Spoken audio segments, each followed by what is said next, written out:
everyone. I am at one of our offices in Fort Worth and I realized I don't have a key to get into my own company. That's how much I trust my employees. I'm here early and I thought since I'm out here waiting in the parking lot, I would do a quick video on something that I've been walking through over the past couple of months, and that is learning how to trust not only my higher power, but just trust that things will work out when I'm in a waiting season, or when I've been hurt by somebody or felt betrayed, say by an employee or by a client. And there's often this waiting period where for me, it's really hard to just trust that it's all going to work out. And the other day I did an exercise basically on one of the worst things that I felt ever happened to me, which was my father passing away. People would always say to me, like, what would make you drink? Is there anything that would make you drink? Especially whenever I'd be having conversations about my recovery, especially in early recovery. People would be like, okay, what do you think would be your biggest trigger? What could happen? And I'd always be like, oh, I'd absolutely drink this. If my dad dies, I'd drink. And my dad did die and I didn't drink. And, you know, looking back during that season that I had to walk through, even though it was one of the worst things to ever happen in my life, I was able to sit down and write a list of good things that happened from that. And that's really hard whenever you lose somebody that you love so much, to write down, like, what good happened out of this? What good happened from this divorce? I lost the love of my life. You know, that happened to me too, about a decade ago. What good happened out from this employee stealing from me?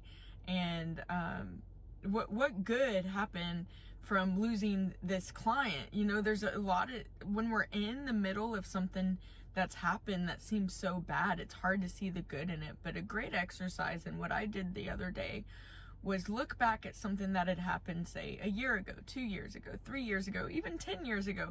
And so my most recent harsh reality was the death of my father. And I was like, okay, let me try to write down 5 good things that happened from this. And I was able to continue to write. I got to 20 different things that had happened good from my father's passing. And it really helped. That exercise really helped me in this current waiting season that I'm in. I'm in a waiting season right now, both personally and professionally. And it made me realize all the times bad things happen. So you may be asking, like, what good happened from your dad dying? So I was very codependent, and it was almost my life mission to help him get better. And then shortly after my father passed away, I became a caregiver to his mom. And man, was that a season, another season of why me? But there's so much that had happened, and so much has changed in my life, and I'm such a better leader now. There's just so much. God really took something really terrible and helped pave the way for me to move forward as a better daughter, sister, future mom, future wife, all of that. Like, I've really learned my identity in Christ, instead of my identity being, you know, trying to save my dad and run a business.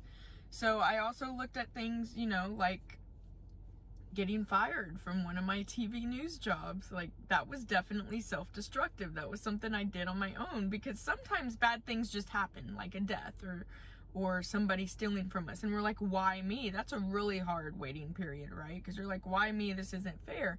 But then there's things that we do to ourselves.